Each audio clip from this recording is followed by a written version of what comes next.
अब रीति संप्रदाय के आगे वाले भाग में हम देखते हैं कि गौड़ी के बाद आती है पांचाली रीति। वामन ने पांचाली रीति का जो स्वरूप है वो निरूपित करते हुए कहा है कि माधुर्य सकुमार मार्यो पपन्ना पांचाली, अर्थात पांचाली रीति में माधुर्य और सकुमार का सद्भाव रहता है, यानी ऐसी रीति जिसमें मधुरता हो और सुकुमारता हो। राजशेखर भी इस बात से सहमत हैं, वो अलग तरीके से अपनी बात कहते हैं कि शब्दार्थयोः समोगुम्फः पांचाली रीतिष्यते, अर्थात जिस शैली में शब्द और अर्थ का समान गुम्फन पाया जाता है उसे पांचाली रीति कहते हैं। विश्वनाथ ने पांचाली की परिभाषा देते हुए कहा है कि समस्त पंचषटपदो बंधः पांचालिका मतः, अर्थात 5-6 समास युक्त पदों से विशिष्ट रचना शैली को पांचाली कहते हैं। अब चौथी जो रीति है जो बताई है विद्वानों ने वो है लाटी। लाठी मत समझ लेना, लाटी है।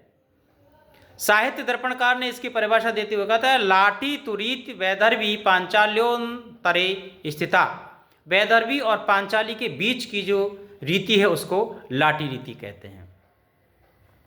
रीति और प्रवृत्ति में संबंध में आप देखेंगे तो आप पाएंगे कि जो विशेषता नाना देशों में वेश भाषा और आचार विचार आदि की व्यंजना करती है उसे हम प्रवृत्ति कहते हैं। राजशेखर ने भी लिखा है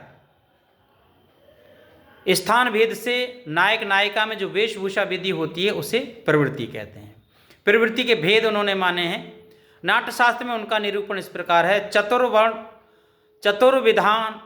चतुर्विधा प्रवृत्तिश्य प्रोक्ता नाट्य प्रयोगतः आवंती दाक्षिण्या पांचाली श्रवण माधवी, ये नाट्यशास्त्र में कहते हैं। लेकिन इसकी प्रवृत्तियों की बात की जाए तो पहली है आवंती, पश्चिमी भारत की वेशभूषा है। दूसरी है दाक्षिणात्या, दक्षिण भारत की वेशभूषा है। और मागधी उड़ीसा और मगध की वेशभूषा है। और पांचाली की बात करेंगे तो मध्य देश की प्रवृत्ति है। यानी रीति और प्रवृत्ति में अंतर इस प्रकार निर्दिष्ट किया जा सकता है कि जो रीति का संबंध है वो काव्य रचना सौष्ठव से होता है, जबकि प्रवृत्ति व्यक्ति के वेशभूषा रहन सहन व विशेषताओं से संबंध होती है। रीति का प्रमुख नियामक रस माना गया है, जबकि प्रवृत्ति के नियामक वस्त्रालंकार आदि हैं, रस नहीं है। तो आपने देखा कि रीति और प्रवृत्ति में किस प्रकार कितना भेद है। धन्यवाद। ये चर्चा पूरी हुई आपकी रीति संप्रदाय और रीति सिद्धांत की। आगे के वीडियो में बने रहिए हमारे साथ, हमारे चैनल पर सब्सक्राइब कीजिए और देखते रहिए हमारे चैनल को। धन्यवाद।